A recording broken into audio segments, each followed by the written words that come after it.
Our next topic is permanent account number, that is PAN. So every taxpayer gets a unique 10-digit alphanumeric number from the income tax department. That is called as permanent account number, that is PAN. Every taxpayer gets a unique 10-digit alphanumeric number from the income tax department. That is called as permanent account number, that is PAN. It is binding to write PAN number on the challan used for paying our income tax to the IT department or income tax returns and other official correspondence. Now next topic is computation of income tax. Computation of income tax. As income tax is a tax levied on income, it is necessary to know about the different sources of income. As income tax is a tax levied on income, so it is necessary to know about the different sources of income. So there are 5 main heads of income. Income from salary, income from house or property, income from business or profession, income from capital gain, income from other sources. There are 5 main heads of income. Income from salary, income from house or property, income from business or profession, income from capital gain, and income from other sources.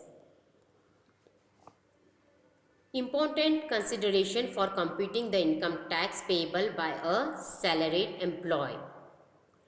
The total annual income, gross total income, the total annual income, that is gross total income, is taken into account for calculating the tax payable. Listen carefully. The total annual income, that is gross total income, is taken into account for calculating the tax payable.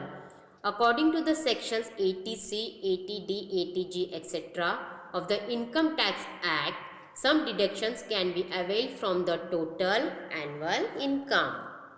So, according to the sections 80C, 80D, 80G, etc. of the Income Tax Act, some deductions can be availed from the total annual income. The amount remaining after these deductions are made is called taxable income. Again listen carefully. The amount remaining after these deductions are made is called taxable income, and income tax is levied on this taxable income. The amount remaining after these deductions are made is called taxable income, and income tax is levied on this taxable income. So every year the rules for computing income tax are changed. Hence it is important to know the latest rules when actually calculating the tax payable. See student, this figure, deductions from annual income according to various rules. Deduction from annual income according to various rules. Like Sukanya Samruddhi scheme for girls, rupees 1.5 lakh. Investment in the post department for 5 years. National Saving Certificate scheme, that is NSC. Life insurance policy, that is LIP.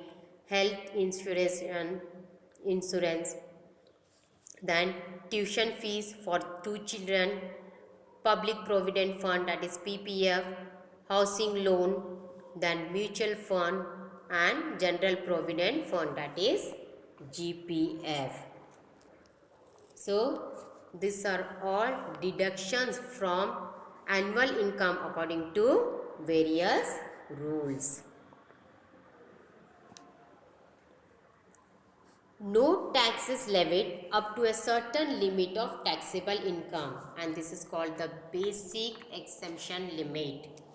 No tax is levied up to a certain limit of taxable income. So this is called the basic exemption limit. Farmers' income from agriculture produce is exempt from taxation. Under section 80D, Installments of premium for health insurance are exempt from taxation.